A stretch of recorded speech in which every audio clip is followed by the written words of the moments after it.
Hey, Friendo, Steve here. Yeah, Larson. And it's time for us to react. Y'all want reactions? You guys want genuine reactions? Huge reactions? Big natural reactions? We'll give you your big naturals right here when we react to Dave Meltzer's star ratings now that we're in the middle of July. Just about. Did you hear what happened to poor Dave? He was working on the newsletter, like 99% of it was done, and there was like some sort of power outage and he lost everything. Well, he must have put in a lot of work over the weekend because we get a full write-up of Night of Champions with star ratings. And I got to tell you, Steve, whatever happened to Dave in the initial draft of the newsletter, he had a pep in his step rewriting this thing because you get a lot to work with. It's not just description. There's a lot of editorializing. Now that I read through this, think about what happened, I could sense a measure of frustration, but you know, you'll get a hit to that as we go through these matches. You know, and I legitimately feel bad for the guy because there is nothing worse than having to redo work. When you and I, if we were to try, and this hasn't happened in forever, but I know it's happened in the past a small handful of times, we'll record something and we'll lose it, and then we'll have to redo it. There is nothing worse. It stinks. It stinks. It sucks. It's pretty lousy. Anyways, let's go ahead and I'm gonna guess these stale ass star ratings, man. Come on, let's do this. I'm ready. Are you ready? I'm ready. All right, here we go. Show kicked off with Cody Rhodes question. taking on what? How many matches? How many matches are on the card? You know how many matches are on the card? You watched it. Was it 6 this time? Yes, it's 6. For heaven's sake, aiming for 7 out of 6. Yeah, that's not even possible, but yeah, sure. Cody Rhodes defeated Randy Orton to win the King of the Ring in a little bit less than 20 minutes. That's what Dave had to say. Before I get into this, sorry, there was plenty in the individual match write-ups. I didn't have to go to the pre-ramble here. Ooh, no pre-matter. No. So as Dave said this, quote, they noted that this was the first time these guys have wrestled in 12 years. They did a slower paced building, very professional and excellently done match. Oh, shit. This match was as long as it was because they showed 2 replays of every single big spot. To the finish, Randy got a chair, but Charles Robinson yanked it from him. What are you thinking? He asked. And as he was getting rid of it, Randy untied the top turnbuckle. They fought over the buckle. Randy tried the RKO, but Cody shoved him off into the exposed buckle and hit another crossroads for the win and the crown. No mention of the lat nerve. Interesting. Yeah, I don't know if that's necessarily something that Meltzer is aware of, you know? It's keen to. Yeah. Could you please repeat the sentence including the word excellent or excellently? They did a slower paced building, very professional and excellently done match. Excellently done match. All right, man. To me, that says it goes a little bit over 4. I'm going to say 4 1/4. So close. 4 1/2? Yeah. Wow. I know. Damn. Dave liked that match a lot. Yeah. I mean, it was fine. Okay. Yeah. 4 1/2 seems a tad high, though. Well, didn't I give it like 3 3/4? Yeah, I think I gave it 3 1/2.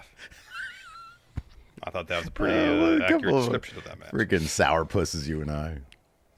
Next, Rhea Ripley defeated Raquel Rodriguez in a street fight in about 14 minutes. Dave said this. Raquel beat her up and threw her all over the place early, one SOS slam after another.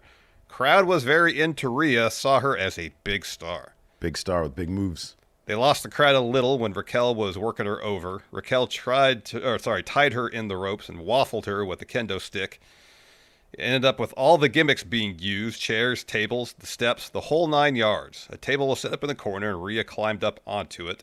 This looked dangerous. The ref was trying to hold it without making it obvious as the table looked flimsy and they could have fallen through it. Raquel gave her a riptide off the table, which I guess was supposed to be more dangerous because she was standing on the table for the pin. In real life, it was just like coming off the top. They worked very hard and this was very good. Good. I think he gave it straight up 4 stars. Oh, so close again. 4 1/4. Yes. Oh, hell. Oh, no, I'm stuck on the I'm a quarter too low situation. You got a case of the Larsons, don't you? I do. God dang it. All right, you got 4 matches. Change your fortunes here. Let's start with this. Let's see if I get 5 out of 4 now. You can't. Tell you that right now. Sammy, Zayn pinned Karrion Kross in about 13 and a half minutes.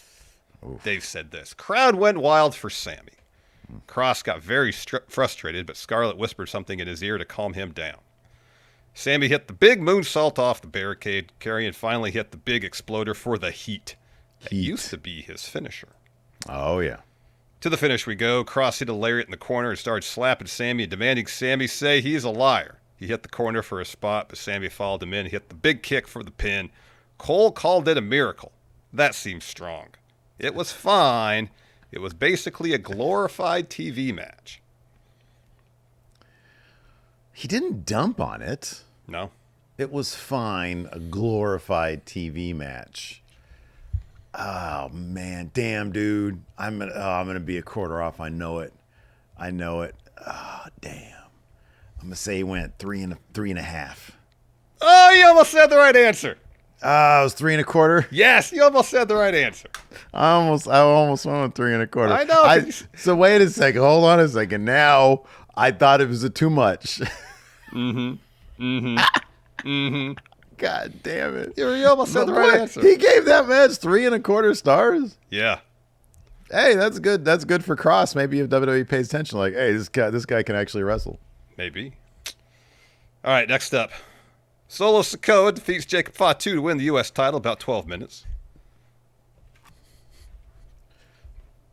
Dave said this was just sort 4 of a letters, match. 1 word. Stop.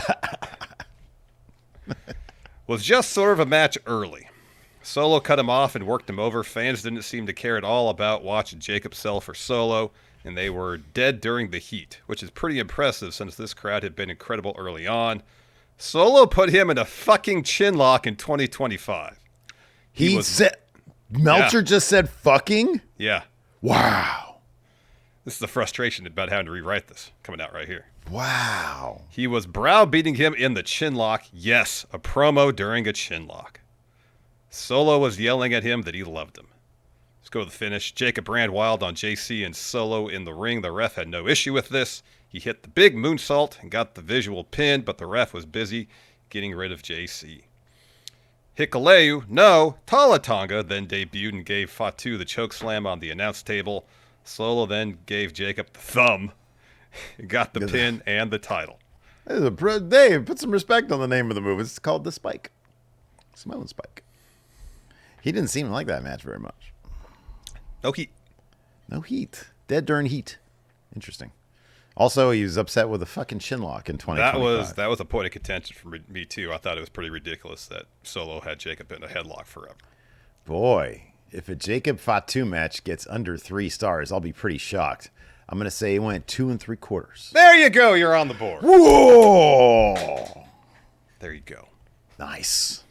There you go. All right, let's do this. 7 of 6. I mean, right now you're 1 of 4. It's not possible. Oh. Best thing you do is 3 of 6. Let's get this one right, Steve. Steve, I'm really rooting for you. No, you're not. I Don't am. lie. Don't lie. Listen, this is honesty, truth here now, okay? Tell the truth. I am. We don't lie to each other. I'm in good spirits today. You lie to your friends, I'll lie to mine, but let's not lie to each other. I'm not lying to anybody. Jade defeats Asuka in about 8.5 minutes to win Queen of the Ring tournament. Dave said this. Asuka, just 3 matches into returning from full-bore knee surgery, looked great in this match. Asuka took over pretty much immediately, working over Jade's knee. She kicked the hell out of her. They had a great spot where Jade went for a chokeslam, but Asuka countered with into a knee bar. That was awesome. They had the striking battle, and the fans were cheering everything Asuka did. Asuka went for an arm bar, but Jade wouldn't quit. Jade cradled her, booted her head off, and then tried Jade again. Asuka countered into the Asuka lock. Jade reversed into a cradle. Asuka kicked her head off, fired up the crowd, and went for the hip attack. Jade caught her and hit Jaded for the pin. This is a write-up with the least amount of editorializing in it, obviously. Yeah, apart but from you know saying what? Asuka looked great. Unlike a lot of the IWC, he didn't dump all over this match because I thought I went back and watched this match again, and I thought this match was fine. Oh boy. Not a lot of editorializing there, but he did say Asuka looked great early, and he didn't dump on it, which tells me this match got 3.25 stars. Tad high. Really? 3? 2.25. What? That's what it says. Wow, apparently he did dump on this match. He just didn't write any of it on the thing. No, he didn't write any of it in the write-up. 2.25. Damn. This match right. barely just happened. He said Asuka looked great, and this match barely just happened? Really? Yeah. That's wild. Yeah. Damn. It was the shortest match on the card, though, I believe. So He likes long matches with big heat and big matches. moves. You know, speaking of which, this next match, the main event, John Cena defeating CM Punk, was a long match. 26 minutes, 14 seconds. Yeah. Are you ready for this one? I am. Is this the longest write-up of the batch? Without a doubt, yeah. Oh, yeah. So I'm gonna say stuff here from the beginning of the write-up, and then, of course, the end, the finish. Yeah. He starts with, they did the ring intros and Punk got a mixed reaction. Wade Barrett said Punk was in the best shape of his life. Crowd was going wild early. They did nothing for a long time. Cole even noted they haven't even done anything, and the crowd was going as the crowd was going nuts. They went back and forth early, very slow paced. Later on he says, Charles Robinson, who turns 61 next week, then did the Charles Robinson sprint down the aisle, all caps for Charles Robinson sprint, only to get fucking wiped out by a John Cena pounce. That guy is a madman. Dude, I am loving the F-bombs today. This is a spirited write-up this week. It really is. To the finish, Punk and Cena, this is after, of course, Punk and Cena dispatched Seth and his crew. Punk and Cena then had a stare down. Punk offered a handshake. Cena shook his hand, but then frowned and tried the low blow. Punk caught the foot and went for an AA, but Seth hit Punk with the briefcase and stomped him.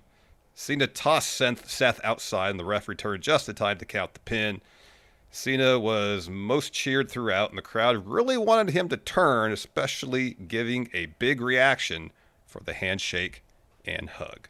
So this match has a couple things in its favor, even though Dave would say, it's like the opposite of the Asuka Jade thing. I think he's going to go pretty high on this, like relatively high on this, higher than I did, certainly, because it had big heat. Crowd was super into it. He loves that. It's really long. He loves that. He does actually appreciate overbooking bullshit, too. To an extent, yeah. And I think he appreciates the history of these men. And so he's willing to overlook the slow, plodding nature of much of it. I'm going to say because of that, Dave Meltzer gave this match 3.5 stars.